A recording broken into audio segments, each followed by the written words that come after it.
एक बार हस्तिनापुर नरेश दुष्यंत आखेट खेलने वन में गए। जिस वन में वे शिकार के लिए गए थे उसी वन में कण्व ऋषि का आश्रम था। कण्व ऋषि के दर्शन करने के लिए महाराज दुष्यंत उनके आश्रम पहुंच गए। पुकार लगाने पर एक अति लावण्यमयी कन्या ने आश्रम से निकलकर कहा, हे राजन, महर्षि तो तीर्थ यात्रा पर गए हैं, किंतु आपका इस आश्रम में स्वागत है। उस कन्या को देखकर महाराज दुष्यंत ने पूछा, बालिके, आप कौन हैं? बालिका ने कहा, मेरा नाम शकुंतला है और मैं कण्व ऋषि की पुत्री हूँ। उस कन्या की बात सुनकर महाराज दुष्यंत आश्चर्यचकित होकर बोले, महर्षि तो आजन्म ब्रह्मचारी हैं, फिर आप उनकी पुत्री कैसे ही? उनके इस प्रश्न के उत्तर में शकुंतला ने कहा, वास्तव में मेरे माता पिता मेनका और विश्वामित्र हैं। मेरी माता ने मेरे जन्म होते ही मुझे वन में छोड़ दिया था, जहाँ पर शकुंत नामक पक्षी ने मेरी रक्षा की, इसीलिए मेरा नाम शकुंतला पड़ा। उसके बाद कण्व ऋषि की दृष्टि मुझ पर पड़ी और वे मुझे अपने आश्रम में ले आए। उन्होंने ही मेरा भरण पोषण किया। जन्म देने वाला, पोषण करने वाला तथा अन्न देने वाला, ये तीनों ही पिता कहे जाते हैं। इस प्रकार कण्व ऋषि मेरे पिता हुए। शकुंतला के वचनों को सुनकर महाराज दुष्यंत ने कहा, शकुंतले, तुम क्षत्रिय कन्या हो, तुम्हारे सौंदर्य को देखकर मैं अपना हृदय तुम्हें अर्पित कर चुका हूँ। यदि तुम्हें किसी प्रकार की आपत्ति न हो तो मैं तुमसे विवाह करना चाहता हूँ। शकुंतला भी महाराज दुष्यंत पर मोहित हो चुकी थी, अतः उसने अपनी स्वीकृति प्रदान कर दी। दोनों ने गंधर्व विवाह कर लिया। कुछ काल महाराज दुष्यंत ने शकुंतला के साथ विहार करते हुए वन में ही व्यतीत किया।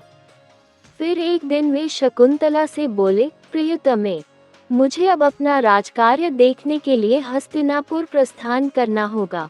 महर्षि कण्व की तीर्थ यात्रा से लौट आने पर मैं तुम्हें यहाँ से विदा कराकर अपने राजभवन में ले जाऊंगा। इतना कहकर महाराज ने शकुंतला को अपने प्रेम के प्रतीक के रूप में अपनी स्वर्ण मुद्रिका दी और हस्तिनापुर चले गए। एक दिन उसके आश्रम में दुर्वासा ऋषि पधारे। महाराज दुष्यंत के विरह में लीन होने के कारण शकुंतला को उनके आगमन का ज्ञान भी नहीं हुआ और उसने दुर्वासा ऋषि का यथोचित स्वागत सत्कार नहीं किया। दुर्वासा ऋषि ने इसे अपना अपमान समझा और क्रोधित होकर बोले, बालिके, मैं तुझे शाप देता हूँ कि जिस किसी के ध्यान में लीन होकर तूने मेरा निरादर किया है, वह तुझे भूल जाएगा। दुर्वासा ऋषि के शाप को सुनकर शकुंतला का ध्यान टूटा और वह उनके चरणों में गिरकर क्षमा प्रार्थना करने लगी। शकुंतला की क्षमा प्रार्थना से द्रवित होकर दुर्वासा ऋषि ने कहा, अच्छा, यदि तेरे पास उसका कोई प्रेम चिन्ह होगा तो उस चिन्ह को देख, उसे तेरी स्मृति हो आएगी। महाराज दुष्यंत के सहवास से शकुंतला गर्भवती हो गई थी। कुछ काल पश्चात कण्व ऋषि तीर्थ यात्रा से लौटे, तब शकुंतला ने उन्हें महाराज दुष्यंत के साथ अपने गंधर्व विवाह के विषय में बताया। इस पर महर्षि कण्व ने कहा, पुत्री, विवाहित कन्या का पिता के घर में रहना उचित नहीं है। अब तेरे पति का घर ही तेरा घर है। इतना कहकर महर्षि ने शकुंतला को अपने शिष्यों के साथ हस्तिनापुर भिजवा दिया। मार्ग में एक सरोवर में आचमन करते समय महाराज दुष्यंत की दी हुई शकुंतला की अंगूठी, जो कि प्रेम चिन्ह थी, सरोवर में ही गिर गई। उस अंगूठी को एक मछली निगल गई। महाराज दुष्यंत के पास पहुंचकर कण्व ऋषि के शिष्यों ने शकुंतला को उनके सामने खड़ी करके कहा, महाराज, शकुंतला आपकी पत्नी है, आप इसे स्वीकार करें। महाराज तो दुर्वासा ऋषि के शाप के कारण शकुंतला को विस्मृत कर चुके थे, अतः उन्होंने शकुंतला को स्वीकार नहीं किया और उस पर कुलता होने का लांछन लगाने लगे। शकुंतला का अपमान होते ही आकाश में जोरों की बिजली कड़क उठी और सबके सामने उसकी माता मेनका उसे उठा ले गई। जिस मछली ने शकुंतला की अंगूठी को निगल लिया था, एक दिन वह एक मछुआरे के जाल में आ फंसी।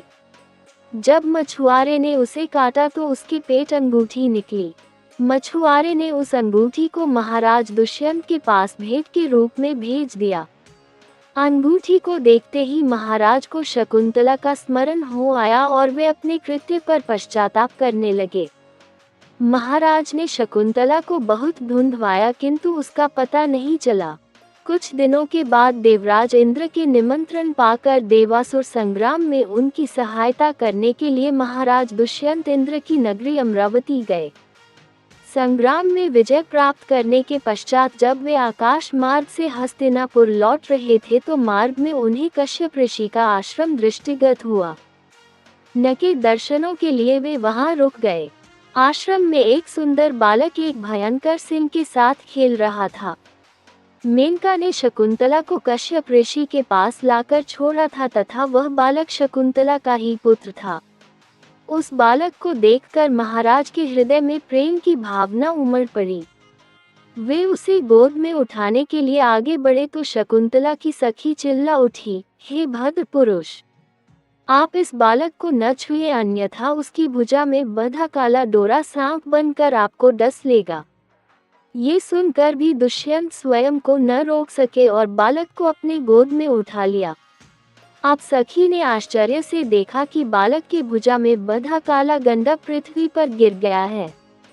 सखी को ज्ञात था कि बालक को जब कभी भी उसका पिता अपने गोद में लेगा वह काला डोरा पृथ्वी पर गिर जाएगा। सखी ने प्रसन्न होकर समस्त वृतांत शकुंतला को सुनाया। शकुंतला महाराज दुष्यंत के पास आई। महाराज ने शकुंतला को पहचान लिया। उन्होंने अपने कृत्य के लिए शकुंतला से क्षमा प्रार्थना किया और कश्यप ऋषि की आज्ञा लेकर उसे अपने पुत्र सहित अपने साथ हस्तिनापुर ले आए। महाराज दुष्यंत और शकुंतला के उस पुत्र का नाम भरत था। बाद में वे भरत महान प्रतापी सम्राट बने और उन्हीं के नाम पर हमारे देश का नाम भारतवर्ष हुआ।